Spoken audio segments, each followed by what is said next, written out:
And we appreciate your patience, your cooperation, and thank you for what you've done and what you will do. Okay? Mr. McLeod, are you ready? May it please the court. It does. Counsel, Mr. Basemore. Ladies and gentlemen of the jury, I appreciate your attention. I know it's tough sitting through all this, and I'm getting dragged up to the bench and trying to get evidence in any way I can. I apologize. It slows the trial down. This is the time where I get to address you and tell you what I think. And there's some things that, like right up front, I'd like to go over. And that is like, this is not about a card game. I don't know what it's about for sure, but it just simply isn't a card game that turned into a fight. Psychologically, there's something else going on. When my client goes over there, he's not expecting an exchange of gunfire. I think she discharged from the front door. I think she's mad. She might be mad because Mr. Basemore and his wife don't have any children, so they've got two incomes. They probably live a little better than they do. There's a zillion kids over there.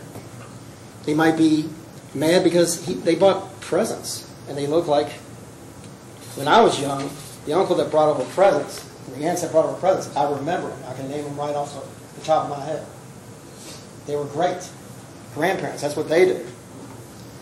She's the grandparent. I don't know why it was so volatile. They played poker 1,000,000 times before. So there's something else there. Esteem and ego that got hurt, pride that got hurt. There are, and I say that because there's all these subtleties. So her son wants to go and pick up gifts from the Basemores. And she said, no, I'm not taking it. So they asked Maurice, and she's like, no. Maurice doesn't say no. She says, Now, I don't know who that's hurting. Don't get picked. You know, you're not going to pick up gifts for the children. It doesn't make any sense. So that's something else beyond the card game. This is something else that's overlying whatever's happening here.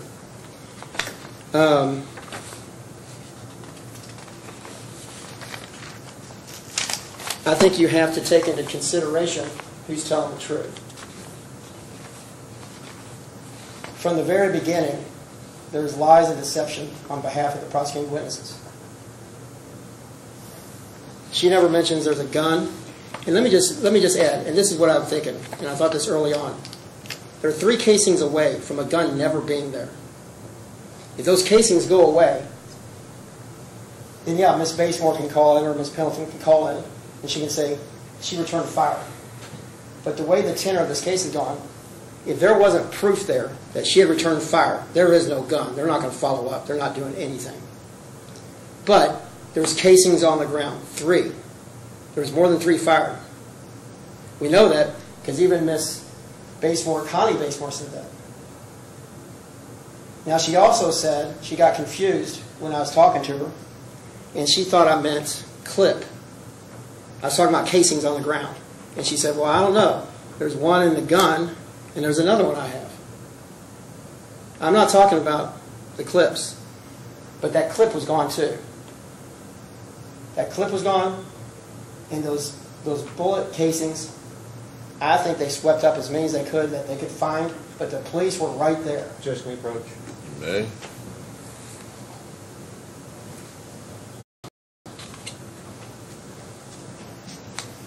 She had mentioned 2 clips.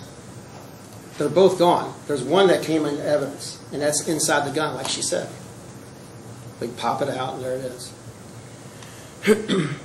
That gun, and any type of aggressive action on her behalf, almost dissipated. It was almost gone. Why they weren't charged with tampering with physical evidence, I don't know. I also heard he's a convicted felon. That carries 5 to 10 years. Why isn't he charged with that? He hid the gun. In an active investigation, out of his own mouth. Well, the reason I finally said something, because I think it was going to get bad. I mean, they're going to find that gun. They are going to not leave until they find the gun, until something happens. And he finally said, okay, I'll tell you where it is. But he never admits he did it. He just said he saw where it went. how can you trust what they're saying? Connie Basemore has had a gun for 3 weeks, and she's involved in a shooting. 3 weeks. Now, I don't think they go, and I don't think you go through a personality test or anything else when you get a gun. If you meet certain criteria, here you go. But there's a demeanor, there's a etiquette to a gun. They're horribly dangerous. You don't point them at people. He stated he doesn't, and I don't think he does, because people take that really serious. But a gun in an impulsive person's hands, when it boils over, they impulsively react because they're so mad. They're so mad. I mean, real mad. Like, I hate you. I never liked you, and I'm never going to like you in the future. Okay, that's kids like, I hate you. That's trying to find the lowest thread, something that you can really needle and like jam on for me. Let me just tell you, I just don't dislike you. I never have liked you. I never will in the present. And just in case you're thinking, in the future, put that in your head. That's something you say to someone when it's beyond a card game. That's not a penny pot we're talking about. That's someone that is, I don't know what she feels. She's teething over though. She's lashing out. I don't like you. I don't know, whatever it is. The fact that you took this $1 pot from it that belongs to my son, it doesn't make sense. There's something else there. The fact that you got a nice place. The fact that I lived with you when I was addicted. The fact that you can buy grandchildren and stuff. I don't know what it is. The fact that it's all that stuff. The fact I don't like your wife. The fact I don't know. There's something else there. And he's going over there to straighten out, what's up? And he's not knowing, he's walking into years and years, whatever it is. I don't know if her and Maurice were having problems. He was walking into a quagmire with an anger that is more than a game. And the reason it goes over because it's like, it can't be the game. What's going on? And listen, these people are acting on it's a very emotional basis. The fact that Ms. Basemore needs to hear something from her because why does, she's never been this way with me before. Just let it ride. But they didn't. So they go over there. They weren't going to let it ride, so they didn't, and they went over. They didn't knock on the door. I thought, wait, I hadn't talked to him immediately before trial, but they called, and they were leaving. And all I can think of is that she's in there like, and she comes out. And that just sounds exactly like how it happened. She was coming out because she was sick and done of it. They were going to come over here and interrupt whatever it is they were doing. And when that happened, 3 weeks with the gun, impulsively, you're going to listen to me. Pride is a weird thing. People's egos are an odd thing. But don't think for a minute that it couldn't lead to explosive behavior as such. He was in a position where he didn't have to retreat. It's not someone's front yard. Public property starts as soon as the threshold of the door. He was out there. They were leaving. Now, I don't know if I'd jump out of the car and try to determine what was going on. But he did. And it escalated.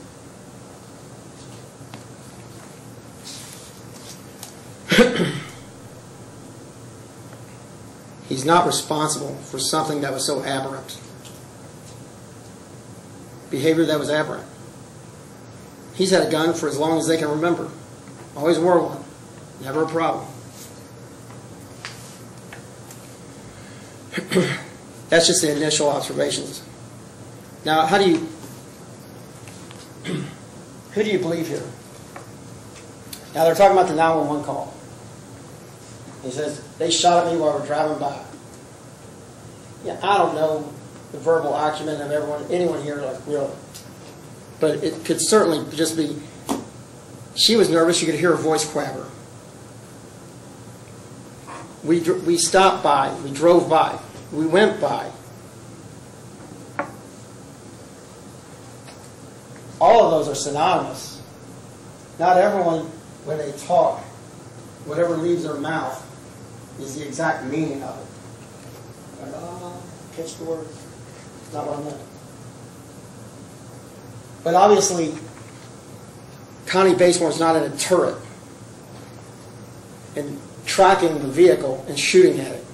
It can't mean that of anything that they mean. It can't mean that she's up there waiting as a sniper or with a machine gun or something. It doesn't make any sense. They stopped by is what they did. And he was confused by the language.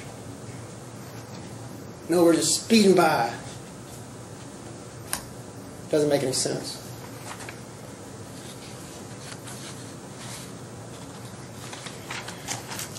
Who hands a gun to someone? And let's just say the detective, you believe that that's what was said. I handed it to an unknown. First of all, she said, I wanted to make sure because I was injured and the gun was right there and I didn't want something to happen to it. So I gave it to an unknown man that just happened to be outside. That doesn't make any sense. Everyone's around, so I handed it to someone I don't know because I didn't want it to be taken by anyone. Why wasn't the officer bouncing on her? What do you mean? Unknown. What? Who? And the way it plays off is that Maurice and the whole crew, because what you heard from their stories is that one just isn't going to talk to police officers. And then when I asked him, he's like, well, I did say something to him. I told him that was my mother that was shot. I was like, okay, well, you didn't further the investigation. You didn't help anything. You didn't know. So that's what he says. And they never really, up until this point, Maurice Caldwell, Mr. Caldwell, was not around. He was in the back. Because, and this is how you know, they always over-explain. Because I don't like to smoke in the house. I was in the back. I didn't see what was happening. Well, now they come in 2 years later. And I have a feeling, just a gut feeling, that they talk about this ad nauseum. I bet there's not a half hour or an hour, who knows, where they're not going over, and that's what happened, blah, blah, blah. Their story became one. It just happens. Yeah, you might be right. When people are talking about their story, and that's why you separate witnesses. But when they live in the same house, I bet you could have turned off Connie mid-sentence and plugged into Maurice and plugged into Rondell, and it would have started almost without losing any type of momentum on the story. They're the same story after 2 years. They don't corroborate. They're the same story. And let me add this. You heard officers testify. I called the lead. The officers, and don't get confused, the officers add nothing to this case. They didn't witness anything. The one thing they did witness is that there's casings, and they're gone, and they're messed up, and there's no gun, but they were fired. So they got to the bottom of that. Because if it wasn't, if they just said, I don't know, who knows, it might have been from another crime scene, then there wouldn't have been a gun. And we would have been sitting here saying, no, you don't get it. They shot out the front door. The officer saw nothing of that. Just those 3 casings. The officer saw nothing of anyone else shooting. You came up, you shot her house up, because that's what she said. She's laying on the ground. He shot the house up. My brother came over, shot the house up. The house was hid. but it wasn't the shot up house, which then I conjure up a car flying by and da-da-da-da. It didn't happen. I think it's, so again, who do you believe? I think it's very easy to believe that Connie's angry. Connie Basemore is angry. And she goes out to, you have to be pretty angry. If she says she sees a Draco gun, and we can mince words, rifle, gun, rifle, long gun, who cares? I'd rather have a little Glock 43. I'd much rather have that. It's light. He's already shot that thing. It's awkward. And each bullet at 223 is really going to hurt you. That 9mm is really going to hurt you. It's big. It's a big round. A 223 is the size of a .22 rifle. Very small bullet. It's small. It's got a huge engine, but it's a small projectile. The 9mm is much bigger. The 223, because it's got the big engine, it's fast. And so something smaller going that fast, when Mr. Abney asked if it could kill you, it might kill 2 people. The 223 could probably go through one person and into another, if not through and through. So that's what a 223 does. But that 9mm is not like the little brother that can't fight or something. It's fine. In fact, a lot of officers use it. 40 calibers, 9mm. That closer range, it's just not going to matter.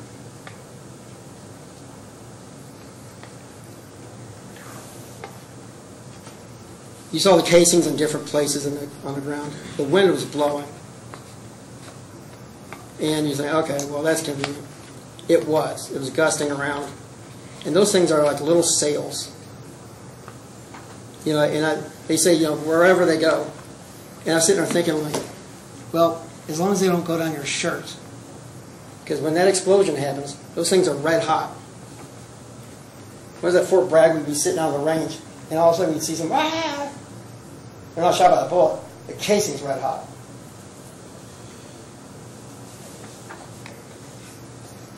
The casings, they flop out, they go anywhere, they get blown around. But I think there was at least 6 shots. She says there were. And casings are like an old tire. They just don't go away. You throw a tire somewhere, and if you don't touch it, when you come back in 100 years, that tire will be right there as well. You might have to dig down for it. A casing is no different. Try to bite them. It'll knock out everything that's in its way. They're strong. They withhold an explosion. They're not going anywhere. So when they show up and they have 3, it was tampered with, no doubt. The scene was tampered with. The clip, gone, and they just about got away with it. The only time she says yes, and she's kind of, it's one of those things like, they had the audacity to ask her if she shot. And it's one of those things when someone's so wrong that they kind of get mad at you for asking, even though they're wrong. Did you shoot it? Yeah, I shot it. So mad, like she's been waiting, like, if you ask this, she's upset that they're calling her out. Just ask it, but I'm just asking. Because you never mentioned it. You never mentioned you shot any gun, you had any gun. They backdoored it and they leveraged themselves up. She couldn't get away from it.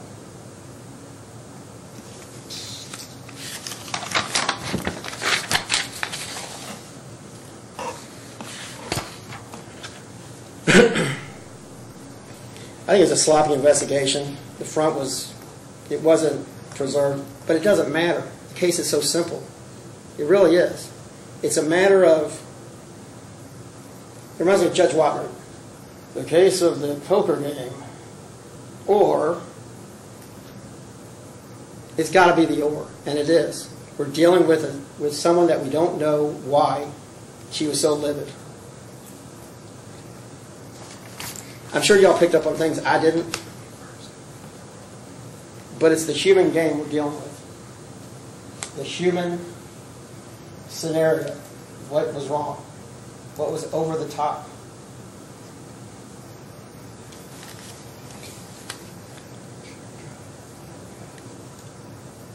You don't lie outright if you haven't done something wrong. And she aggressed. And I say that because